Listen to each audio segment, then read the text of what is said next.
Hello. The impedimenta of fishing with a dry fly for wild brown trout on rapid streams. The most refined of all the angling arts. And yet, when I showed some pictures of doing this on a beautiful little chalk stream in Dorset, a man wrote to me and said, "Why don't you show us a decent-sized fish?" Which proves to me that he is a man of recent times, and I will deal with him later. In the meanwhile, the art of dry fly fishing on rivers for trout has several advantages. First of all, you're fishing for the best fish there is, as far as eating is concerned. Secondly, the art of catching him is immensely subtle and has to be learned over a slow time. Thirdly, you are fishing in the best months of the year, from June until September, and not in the wet, cold months when one carries a heavy amount of coarse fishing tackle to the river. And lastly, because the amount of gear you need hardly more than covers the bottom of that creel. In fact, if you're going to a river that you know, you can stick it in your pocket. And yet, this gear has been refined over 150 years by more and more good minds. A lot of famous people have had fly fishing as their hobbies, judges, engineers, and all sorts of things have happened in consequence. This, which came early into the art, is itself an antique now, and you can't get one except as an antique. It's a marrow spoon. Our ancestors used to like to eat marrow bones, and they had this silver spoon for getting the marrow out of the big ox bones with a narrow bit on the end for getting the marrow out of the thin bones. But it makes an absolutely perfect tool for pushing down the open throat of a trout gently and getting out all his stomach contents before you let him free to swim away and find out exactly what he's eating on. This is Georgian, and there aren't any recent ones, so they tend to be hard to get and therefore treasured. This, the product of medical interest in fishing. You've seen these in those innumerable pictures of people being cut up that you now see on television. And this is a Spencer Wells arsenal forceps, and you'll see them arranged round the wound, holding the blood vessels. But they're absolutely perfect for holding the hook deep in a trout's throat and getting it out nice and comfortably without hurting him. And this is my own modest contribution.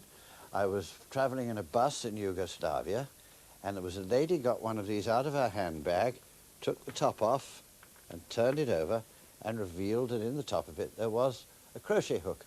And she sat there doing her crochet all the way home, and then she put it away in her bag like that. And I rushed into the market and I bought 12 of them. And I took them home and I took out the crochet needles. I put in a fine embroidery needle, sent them to all my dry fly fishing friends for Christmas. And this is the Yugoslav varnish needle, because it's perfect for getting a little bit of varnish out of the eye of a hook that's stopping you from threading it on the line. And also the flies. The flies for dry fly fishing have been subject to debate and development and study and experiment, all hand-tied impersonations of actual live insects in various stages of their life history.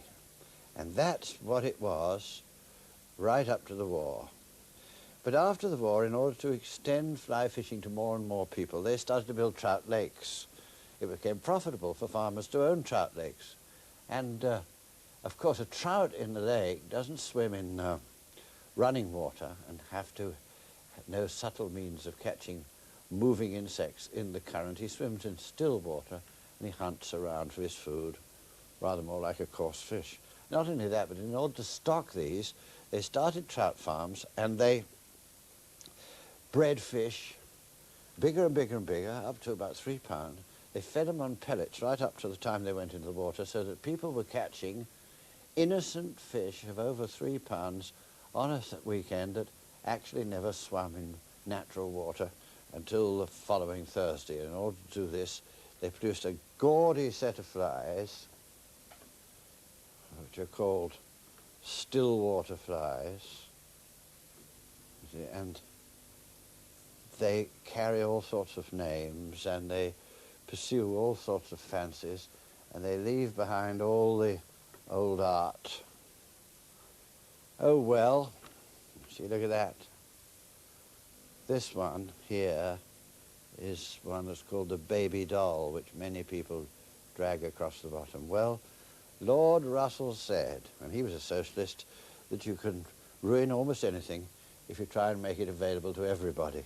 Still, the gentleman wants to see big fish, and big fish are now caught in lakes, mostly by with flies like those, and that's why people nowadays have got interested in them. It cost me 3 years of effort to catch my first 3-pound fish, but not nowadays. But there's one place we can go to where the art is refined enough for this kind of fishing. The man with the white hair there is Alex Berrant. He is the greatest expert on trout water management in England. He runs these beautiful lakes in which the fish are allowed to remain long enough to grow wild, sometimes from season to season. He breeds not only his own fish, but you see that there he's breeding freshwater crayfish.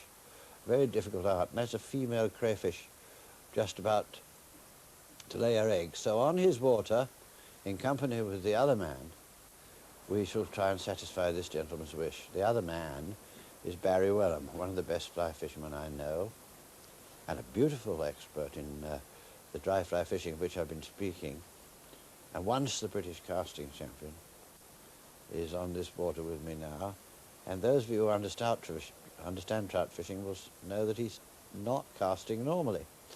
Normally when a man casts a fly line, he extends it as far behind him as he does in front, but that was not happening, so we have to get him to do that in a minute. For the moment we've got to pay attention to the fact that in almost no time he's got his first fish.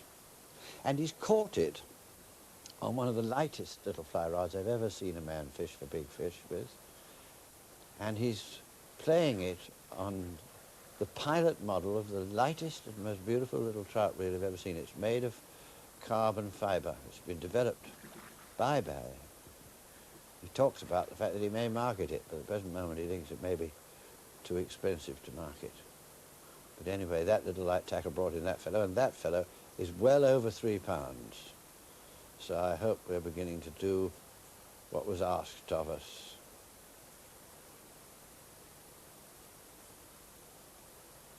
And in very good condition too, as you'd expect on this water. The fly it was caught on is not one of those gaudy affairs. It's a little nymph, underwater fly, called the BW nymph, and Barrie Wheldon developed it.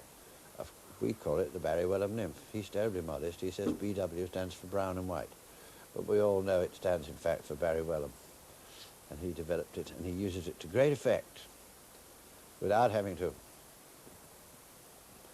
fish with things that look like squirrels' tails that have been done up by a modern boy's hairdresser. You see that cast, he rolls it over because he's got trees behind him. And if you can't extend the line behind, you have to learn to do that very subtle cast of rolling it off the water and back so it hardly goes behind your shoulder. He does it perfectly. I can just about do it. It's the ambition. Oh, wait a minute, he's got another fish. God, look at that thing fight.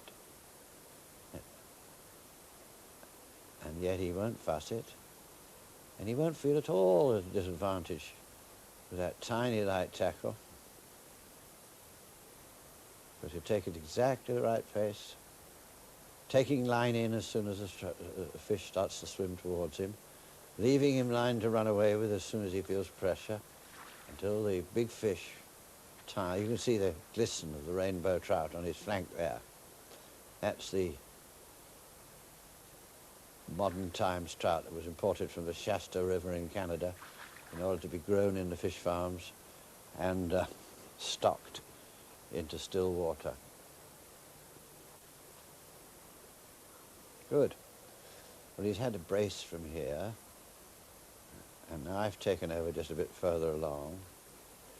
He's gone over on that casting platform over there in order to fish another area of the water. Very well equipped fishery, this. And we're allowed to take 3 fish each. We've arranged that with Alec this morning. And he's had 2 of them. So I better start catching up with him. Or if I'm not. As has happened to me before, he'll have all the fish we're allowed to have before I've got mine. He's casting normally now, you see. I felt something then. I think I'm working that BW nymph in the water, and I think there's a trout following it. I think he knocked it once. No. You've got to be able to cast a decent distance if you're going to cover a water like this. It's not like our little 15-yard stream where the whole art is accuracy. Here the whole art is coverage. I've got one. That's great. And I've lost it. And he's into another. So he's had his quota already.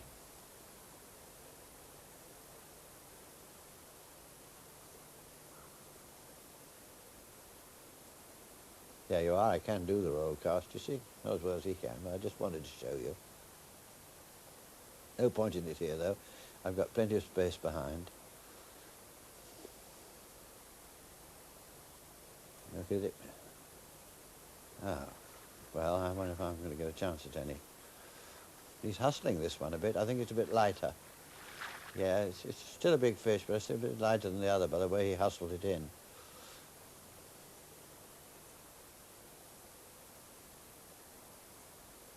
And it's visited by the priest.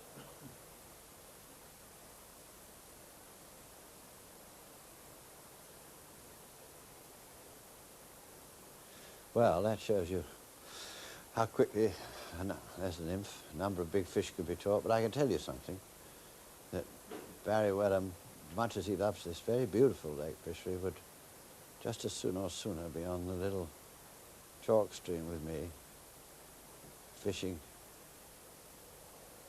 Look at that, what a lovely way to feed the line out. Hello, we're all right, I'm going to get at least one anyway. I'm fishing with a different sort of reel. Incidentally, also made available by Barrie. It's a clockwork reel, actually. As the line slacks, it takes the line in, and as the fish takes line, it winds itself up again. I bought one of these originally because I had an old friend who lost an arm in the war, and he was trying to fly fish with one arm, and I thought they would suit him very well. I'm a bit contemptuous of gadgets, but I must say, after I'd fished with his, I came to the conclusion for this long casting on these kind of rivers, on these kind of waters, it really had some advantages. So now I fish with it always on this sort of thing, and there you are. I think that's the last, isn't it? And I have a feeling that it's also the biggest. He is fighting very hard, that one. He's taking it, it's deep, look. He's taking that very slowly. Oh yeah. You can see the side of it there. That's a big fish, all right. He's winding it in every time. Oh, he's going to he's having to let it go, look. He's having to give it line. It's running away again.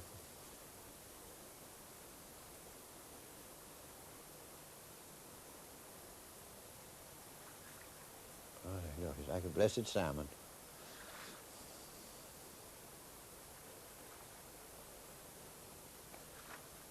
Well, there we are.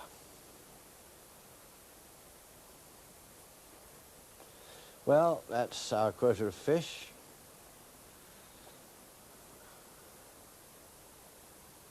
Duly delivered in answer to a request.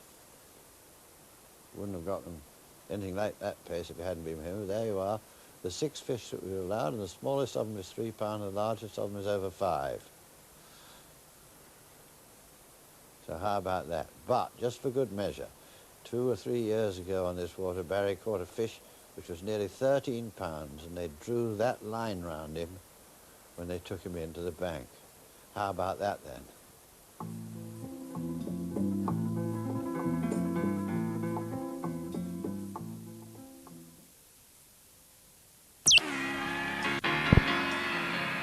When I think of those Eastern lights, like in nights that